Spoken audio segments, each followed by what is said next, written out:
Hello, hello, hello, and welcome, welcome.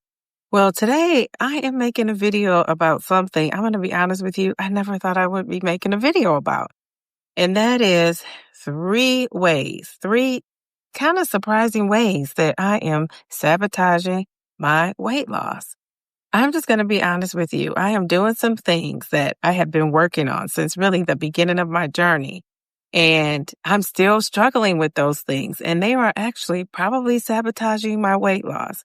So we're going to talk about what those things are. And maybe you can relate to some of these things. And maybe you can give me some tips on what I can do to help myself out, help myself from sabotaging this weight loss. As you know, or maybe you don't know, I'm on the road to losing 100 pounds. So far, I have lost 70 plus pounds. I've been taking Mounjaro for 16 months, and it has been great. It has been great. My weight loss, I always say my weight loss has been slow and steady. And the reason why I say it's been slow and steady, it's a little over a pound a week. But there are some weeks when I didn't lose. There are some weeks when I gained a little bit. I have not had that just straight line going up, up, up, up, up. So I've had some challenges, but overall, I'm doing a pretty good job. But remember, I'm on that road to 100 pounds, and I feel like I need to take a look at what I'm doing, how I'm doing it, and why I'm doing it so that I can get to that 100 pounds. So let's talk about it. The first thing I'm doing that is sabotaging my weight loss is not getting enough sleep. Can you relate to that? Can you relate to that? Now, I wish I slept like my daughter, a nice little toddler. Getting her sleep in. Once she's down, she's out for the count. For me, I wind things down, and the next thing I know, I feel like I'm waking up to use the restroom. Now, I'm pretty good about not getting up 2 or 3 times like I have been known to do in the past. I'm only getting up once. And once I get up that one time, I kind of break my sleep. So I can fall asleep. It's staying asleep. That's the problem. Now, how is this sabotaging my weight loss? Well, I'm going to tell you what the science says. So according to research, people on a calorie-restricted diet who got 5.5 hours of sleep lost 55% less fat and more muscle than those who slept for 8.5 hours. So let me say that again. People on a calorie-restricted diet who got 5.5 hours of sleep lost 55% less fat and more muscle than those who slept for 8.5 hours. So that right there is a reason for us to get our sleep, right? Get our sleep. The lack of sleep messes with your ghrelin and leptin hormones that regulate our hunger and how full we are. So if we're up and we're not sleeping, those hormones are kicking in. Even on a GLP-1, a lack of sleep messes with your ghrelin and leptin, which are hormones that regulate your hunger and your fullness. And I always thought the reason why you were gaining weight, or I felt like I was gaining weight when I wasn't sleeping, because I thought I was staying up eating. But that's why, because those hormones that regulate that hunger and that fullness are not doing their job, right? Because we're not sleeping. So even on a GLP-1, bad sleep gives you more cravings, insulin resistance, and slower metabolism. So I got to get some sleep. I'm going to share with you, I pretty much was getting, at some point in my journey, I was doing the 5 to 6 hours. And then I started to do the 3.5 to 4 hours. And that's when I was really, starting on YouTube and trying to learn all things about YouTube.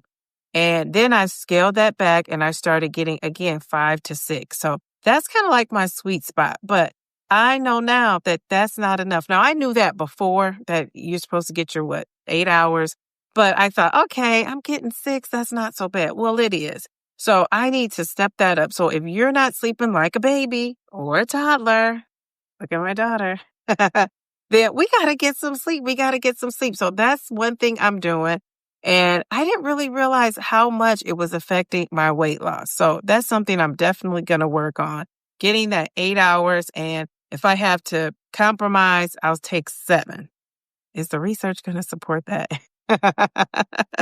So let's work on getting those 8 hours of sleep. So what can we do to fix our lack of sleep? What can we do? So one of the first things is to set up a consistent sleep schedule. So that means going to bed at the same time every night and waking up at the same time. And I'm a very consistent person, but this is a struggle for me. This is why I put this number one on my list. So that's what I need to do. I was out of my routine in the summer. I will be getting back into my routine mid-August. That's one of the things I plan to do, is to go to bed every night at the same time and wake up at the same time. Another thing you could do is cut your screen time 1 hour before bed. And they say blue light delays melatonin. So stay off of those phones too. Stay off of the phone, stay off the computer. Now, I do know that sometimes reading before bed or doing something that bores you, right? Like a show that would put you to sleep, that kind of thing helps me, right? When I need to go to sleep. If it's a book, there's one book, and I'm not going to say the name of it, but every time I try to read this book, I doze right on off. So if I'm really struggling, I just get that book out and read it. So I don't know what that is for you, but I would do that. And I guess this calms my mind and puts me to sleep. Now that I say melatonin, I know people who say taking up melatonin is more natural for your body. But I say try magnesium. That melatonin doesn't work for me. It just makes me feel a little bit more lethargic, kind of like I'm not rested when I take that. And somebody told me to try taking half of it, a supplement, instead of the whole thing. That still didn't work for me. But magnesium works for me. And when I say works for me, I could tell when I take it, I feel like I stayed asleep longer, if you understand what I mean by that. Because I still have to get up and go to the restroom at least once at night. And if I sleep through that whole night, it's because I exercised and did more exercise than I normally would do, right? I was on double time, like Tybo says, double time. And so when I do that, I'm sleeping like a baby or my daughter, a toddler. So when I do that, that's great. But magnesium, glycinate, or calamine tea, I know people talk about that. Both of those could help calm the body naturally. So I think if you are somebody you have insomnia, you need some severe intervention. If you are enjoying this video so far, subscribe to my channel. If you're not subscribed, and join me on my journey. Contact your doctor. Get the green light from them to even take these supplements. I think a lot of times we hear people say, I take this, I take that, and we just try it. I would definitely contact your doctor, especially if you are someone who's taking lots of medication, and just make sure it's okay. So I think aiming for 7 to 8 hours as my target is going to get me where I need to be. So I know some people say, I'm fine with getting 5, or I'm fine with getting 6. Well, let's start thinking, let's change our mindset to that 7 and 8, because the goal is 8, or, if you could even get more, but the goal is at least that 8 hours, 7 to 8 hours of sleep. Let me stop saying 7 to 8. The goal is 8. Let's get in those 8 hours. So we're going to aim for that, and we're going to track and see, are we having more energy? Are we having fewer cravings, right? Because those hormones are being controlled when we get more sleep. So good luck. I'm going to need it. Wish me luck.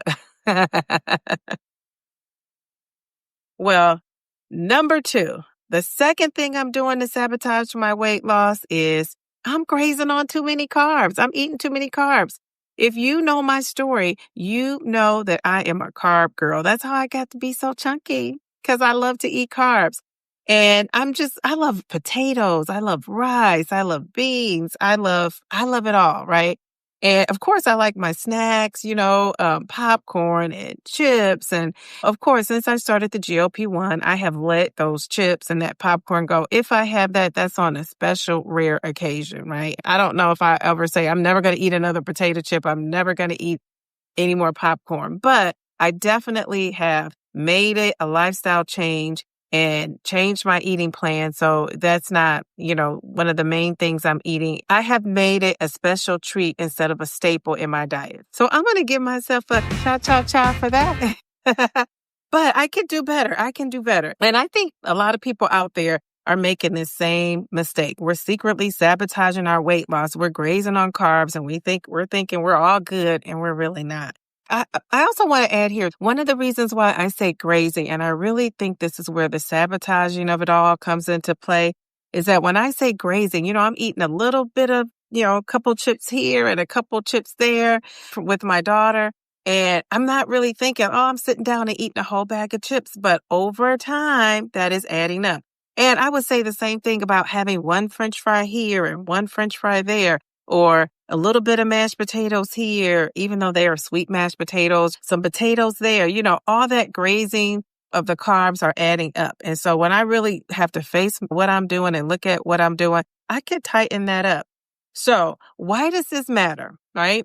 Well, we know that small steps lead to big results, and those small little bites of that carb is leading to me having excess carbs. So GLP-1 meds, we know, help to stabilize your blood sugar, but refined carbs spike that insulin. And if you are a type 2 diabetic, which is, that's the case with me, we don't want it. We don't want to do that. That tells your body to do what? Store more fat. Do I want to store more fat? Absolutely not. Do I need to store more fat? Heck no. No. We don't want it. We don't want it. There was a study in 2021, and I'll link it below, that found that ultra-processed carbs caused more hunger and more fat gain, even when the calories were matched. So even when your calories you think they're under control, those ultra-processed carbs cause you to be more hungry. And don't we know it? Don't we know it? That's why they say you can't just eat one chip. So how are we going to fix that? What is the fix for grazing on those carbs, eating too many carbs, especially if you're a type 2 diabetic? So the fix is focusing on those complex carbs, which are sweet potatoes, quinoa, berries, oats. Why? Because they digest slowly and they don't spike your insulin as much, right? They digest slowly and they don't spike your insulin as much. So those are the carbs that we're going to focus on, those complex carbs. We're also going to use that 3 knockout punch rule. And what is that? Fiber, fat, and protein. So every time you eat, make sure you're not just eating the carbs by themselves. I call that the 3 knockout punch. So another thing you could do is track your carb intake. Track your carb intake. You can use several different apps to track your carb intake. And I think once you do that, once you are tracking your carb intake, it will be eye-opening. You will see how many carbs you usually eat. Now, I'm going to tell you, when I'm eating a low carb, let me tell you right now, you know what? Stop right here. I'm going to tell you what is considered low carb, because I think people are confused about what low carb is. Give me a sec. So what is considered low carb? Less than 100 grams of carbs per day is considered a very low carb diet. And I'm telling you, that's where I like to be in 100 carbs or less. When I'm doing very low carb, I think of anything less than 80. But I know some people who do less than 60, less than 40. I think keto is around 20 or less. So really restricting those carbs. So if you're eating less than 100 carbs, consider yourself low carb, a low carb diet. If you're eating between 100 and 150 grams of carbs per day, this is considered a moderately low carb diet, but still on the low carb side. The general rule is less than 26% of total calories from carbs is another definition of a low carb diet. My goal is to get 100 or less carbs. And if I fall somewhere in between the 100 to 150, that's not so bad. But being a type 2 diabetic, I kind of want to take it down. And I'm just going to be honest with you. Here lately, celebrating my birthday and, going to some events and eating out, I have not been under that 100 carbs. I've been over, past even the 150. So that's how I'm secretly sabotaging my weight loss. But that's okay. That's okay. Now we know how to fix it. And so I just need to get on board and fix it. Before I get to number 3, I just want to share with you some interesting facts about carbs. And this is kind of like a, did you know? You guys are on it, so you probably did. But I thought these facts were interesting. Number 1, your brain runs on carbs. Who knew? Who knew that? Glucose is your brain's favorite fuel source. Cutting carbs too low, this is key, can lead to brain fog or low energy. And haven't we all experienced that? Not eating enough carbs, having low energy. That's why those complex carbs are going to be so beneficial. So number 2, the second fact about carbs is not all carbs are created equal. Well, what do we mean by that? Whole carbs like fruits, veggies, beans, they slowly digest in your system and they help control your blood sugar. So refined carbs spike that insulin and they can stall your fat loss. Those are the things we refer to as highly processed carbs. Number 3, guess what? Fiber is a carb, but you don't digest it. Fiber is a type of a carb that your body can't break down, but it helps with fullness, gut health, and weight loss. And we know it's important to get that fiber 35 grams or more is what we should be aiming for. Are you getting your fiber in? Are you doing it? Number 4 is low carb. Doesn't mean no carbs. I love that. Did you know that many successful weight loss plans include smart carbs, what we call smart carbs, like your sweet potatoes, your berries, your quinoa?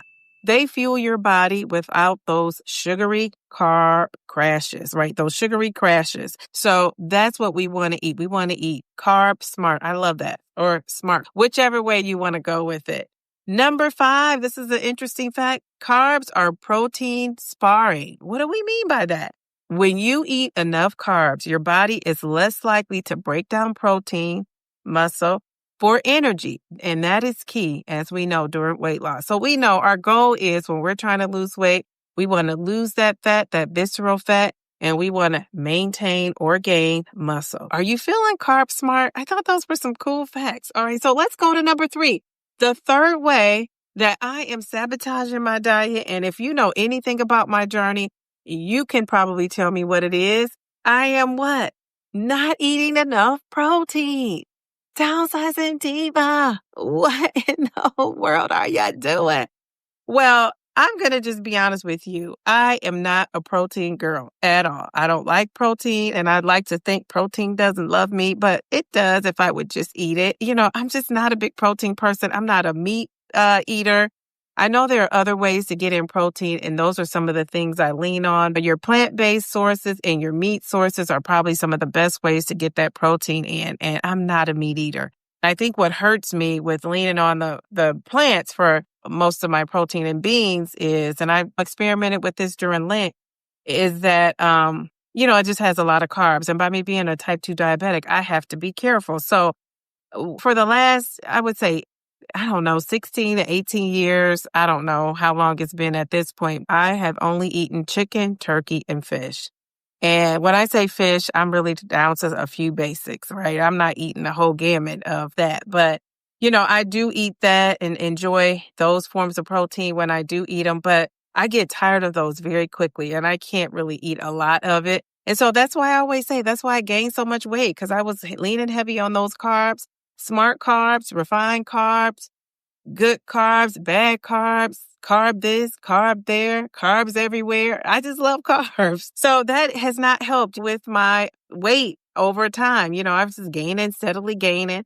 And that's why you can have a lot of vegetarians and vegans that are gaining weight, because we're eating those processed carbs. We're not always eating the best carbs. And so on this journey, I was able to do something different with the help of Mounjaro. So I give myself credit for that. But I still need to step up my protein gain nevertheless. So let's see what research says about this protein. And then we're going to talk about what I can do and what you could do to help ourselves if that's also something you struggle with in a way you're sabotaging your weight loss. So let's talk about that. We've heard a lot about what protein does for us, and the American Journal of Clinical Nutrition says protein preserves lean muscle while losing weight. So that right there is a great reason for us to get in our protein. GLP-1s reduce appetite, which can mean you undereat. If that undereating includes that protein, you lose muscle, not just fat. And that's our worry, right? And that's the criticism that we get taking these GLP-1 medications, is that we're losing muscle. So you want to eat that protein, increase that protein so that you're not losing muscle. Then we know that the less muscle you have, the slower your what? The slower your metabolism, right? And so we don't want to slow metabolism, because when we're at rest, like right now, when I'm just sitting here recording my video, when I'm at rest, I'm not burning as much if I have a slower metabolism. So I want to increase that. And actually, that's one of my goals after getting my DEXA scan. My goal is to increase my resting metabolic rate. So I hope you're on that same track. Yes, we want to lose weight. Yes, we want to feel better, but we also want overall health. We want that great health span.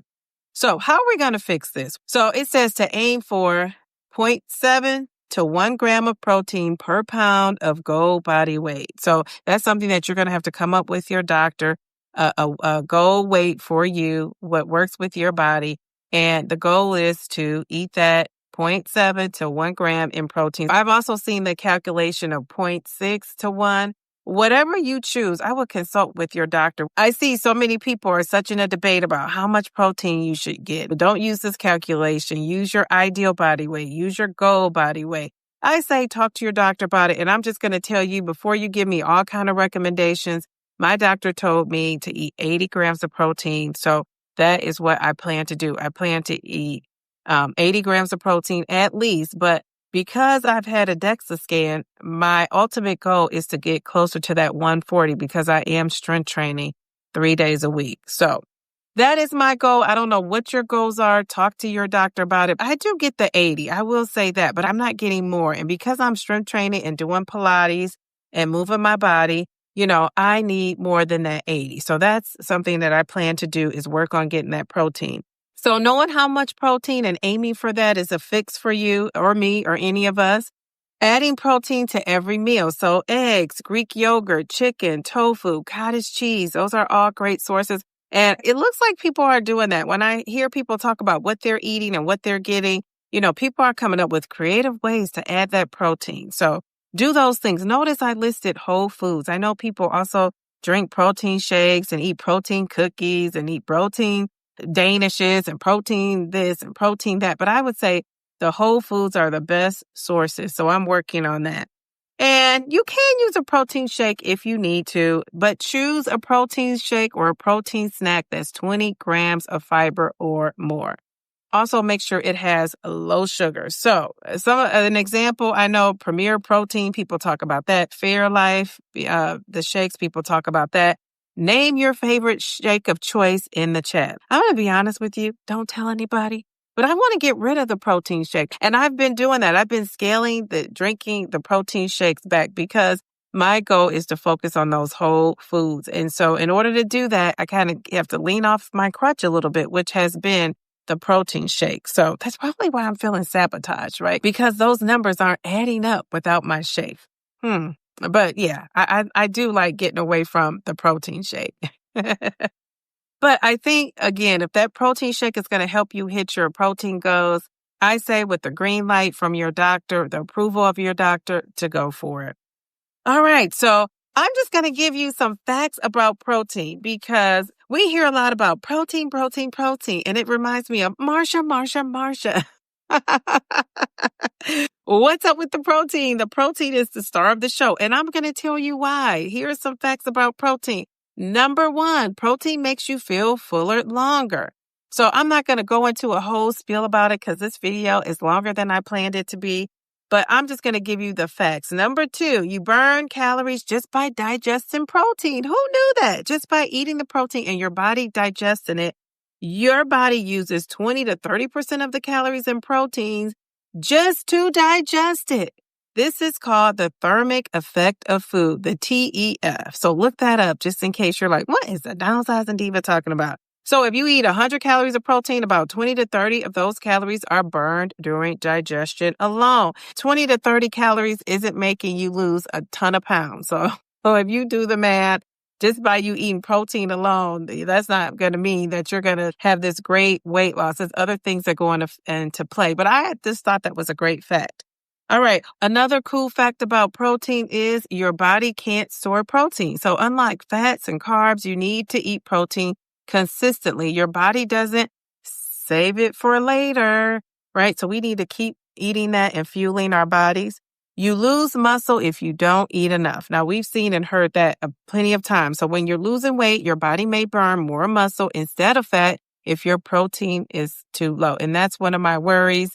I want to maintain my excellent, according to my DEXA scan, my excellent muscle mass, my lean muscle mass. So in order to do that, I got to step up my protein game. Jeez Louise. And so finally, here's another fact, which I mean, any woman and man who's into that hair, the skin, the nails of it all, it's the building block of your hair, skin, nails, and your hormones.